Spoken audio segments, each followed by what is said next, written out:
G'day! Aussie, Aussie, Aussie! It's a wonderful country, isn't it? In 1905, a very famous poet said, Australia is a wonderful country. It's a shame about the politicians. Nothing's changed much, has it? When this country started with Arthur Phillip, he came out and was set out with a vision to give people a second chance at life. And that's where we get the whole concept of having a go. And even have a go, mate. Get in and have a go. We don't ask too many questions about where you're from because you might not like the answers. But we get in and we allow people to have a go in this country. He got on so well with the Aborigines that within 2 years they made him an Aboriginal elder and given him the name Walla Warri. And we don't know anything about our incredible Australian history. Then came a guy called Lachlan Macquarie, Governor Lachlan Macquarie. And these fellas got into his head when he arrived in Australia, and they talked about a thing called the economy. And he got it in his head that this place could become progressive and prosperous. So he got this whole vision of what Australia could become. And so he built roads, and he built houses, and he built even a stable that looked like a castle for his horses. He built docks, he invented insurance for the ships. He brought in money, and he even invented a bank. And he took this place to such a point that within just 10 years, we had millionaires living in this country that weren't just selling sheep's wool. They were actually, there was an economy here. And in the midst of all of that, he had a vision. He became a leader. And this population grew from just 11,000 to 40,000 people just within 10 years. Can you imagine our population today going from 25 million to 75 million within 10 years? I mean, how? How could he do it? Because we had a prosperous country. People weren't coming out and were unemployed. People weren't taking other people's houses. We had a vision of where we were going. But today we've got a different situation. We've got such overcrowding going on in our country that we are overcrowded. You know, we can't get, what is it, 20% of the students in our universities are actually Australian. There's 100 people lined up to get just any apartment on the Gold Coast. And the council doesn't care less about its regulations, and Brisbane is just the same. They will not change their regulations to help people. There's 120 people in this country that failed the test to get refugee status, but they're still in public housing. While there's 100,000 people sleeping in cars and anywhere else. It's a bloody travesty. We need to do something, and we need to wake up. We need to actually get a grip on where we're going and who we are.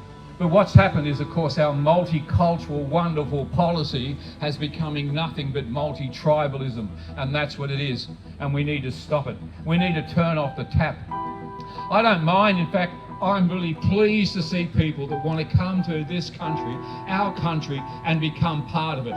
You know, I met a woman last week from Nigeria, and she is so glad to be here. You know, you can see that she's going to want to contribute and be so glad to be in the country. But if you're coming in from somewhere else and you're bringing in your hatreds and you're bringing in your religious wars, there's the gate. If you're coming in to march on our streets and you're going to protest about some foreign war, there's the gate.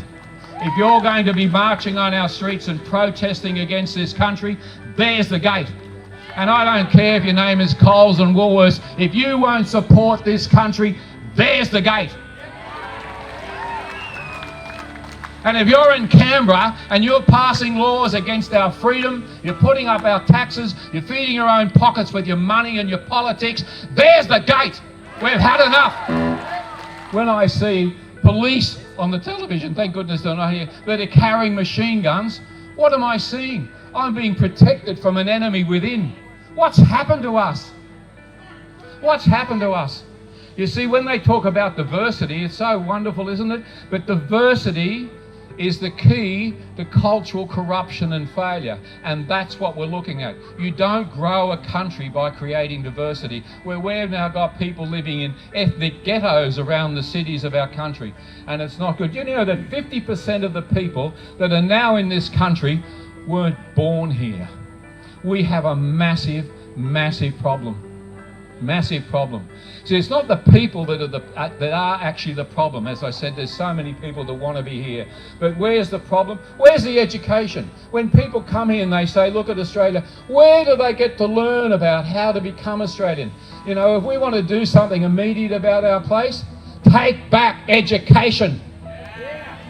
That's what we first need to do. And the second thing is vote for an independent. We've got to destroy this Coles and Woolworths monopoly over our politics.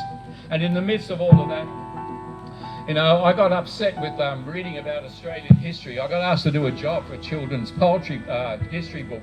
But once I got into the research, it was so disgusting on Australian history that I turned around and I did more research than has ever been done before on Australian history. And I have rewritten our Australian history based on the facts. You will actually get to know this wonderful country by picking up this book. If you care about the country and you want to know it, buy the book. I've made it as cheap as I possibly can. But I need you to help me support getting around this country. I will not lie down. I am ready for a fight. And I will fight for this country. I will, because this is my country. This is our country. And I'm sparring for a fight to keep our country. Aussie, Aussie, Aussie!